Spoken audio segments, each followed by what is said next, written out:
In this chapter, we'll once again create a project from start to finish. The starting point is this photograph right here, and the ending point is this, in my opinion, much better looking layered composition. Now, the base photograph comes to us from the Fotolia image library, about which you can learn more and get deals at fotolia.com/Deke.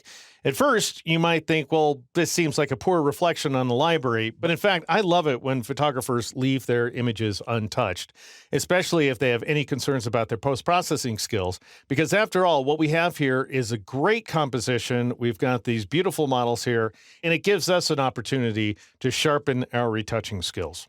Now, a big part of the retouching process is color correction, and that must happen right off the bat. Now, another thing I really love about this image is it gives us a chance to test our color correction skills, because after all, we have some pretty big problems. We've got these very blue shadows, and then we have these relatively blown highlights as well.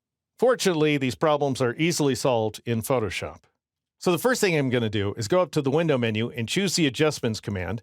In order to bring up the adjustments panel, I'm going to start with the brightness contrast layer, and I want to name it as I create it. So I'll go ahead and Alt or Option click on this first icon in the first row. Because I have the Alt or Option key down, that brings up the new layer dialog box, and I'll just go ahead and call this guy contrast and click OK. And I am then presented with the properties panel, complete with the brightness and contrast sliders. Now, because we're correcting an image as opposed to creating some sort of effect, I'll leave the Use Legacy checkbox off, and then I'm going to crank the contrast value to its absolute maximum of 100. I'll click into brightness value and press Shift down arrow 5 times in order to reduce that brightness value to -50. And just like that, we've managed to correct the luminance levels inside this image. So this is how the image started, and this is what it looks like now after the application of a single, very basic adjustment layer.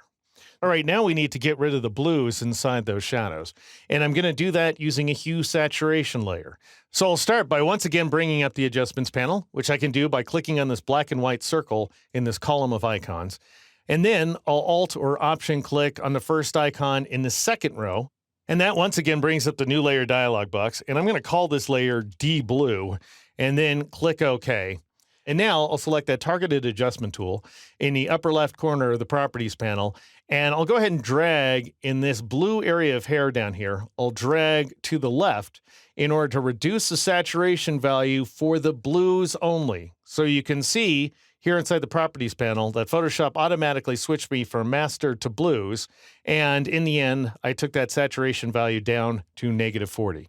I also want to rotate the hues a little bit, so I'll press the Control key or the Command key on the Mac and drag inside that same area until I reduce the hue value, notice right there in the Properties panel, to -20. All right, now I want to get rid of some of the aberrant color in the top of this girl's hair, so I'll go ahead and spacebar drag her over, just so I can better see what I'm doing, and I'll go ahead and drag inside that top region of hair to the left, and notice now Photoshop has shifted me to the cyans, where I've also reduced the saturation value to -40. All right, now notice this girl over on the left-hand side and how she has this purple strand of hair.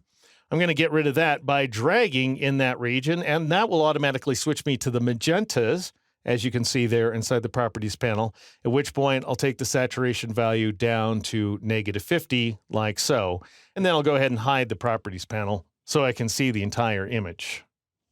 And finally, I decided I wanted to bring out some of the color in the shadows using the Shadows Highlights command. Now, I don't want to adversely affect this original image, so what I'm going to do is click on the background to select it, and then I'll press Control-Alt-J or Command-Option-J on the Mac to both jump the image and name it at the same time. And I'll go ahead and call this layer Shad High, let's say, and then click OK. And now I'll go up to the Image menu, choose Adjustments, and choose Shadows Highlights. And I'll go ahead and set the amount value to 30%. And notice that the Show More Options checkbox is turned on so that I can see my radius values, which allows me to go ahead and raise that shadow's radius value to 200 pixels. Now I'm going to take the highlights value up to 10, let's say, and I'll take its radius value up to 200 pixels as well. And then I'll set the color value down here in the adjustments area to 0 so that I don't increase the saturation of the colors, and I'll click OK in order to accept that change. All right, just so you can see what I've done, I'll go ahead and Alt-click or Option-click on the eye in front of the background item here. This is the way the image looked at the outset of the movie, and this is how it looks now, which is to say the colors are much, much better. Now, are they perfect? Well, not quite yet, but they will be by the time that we finish this project.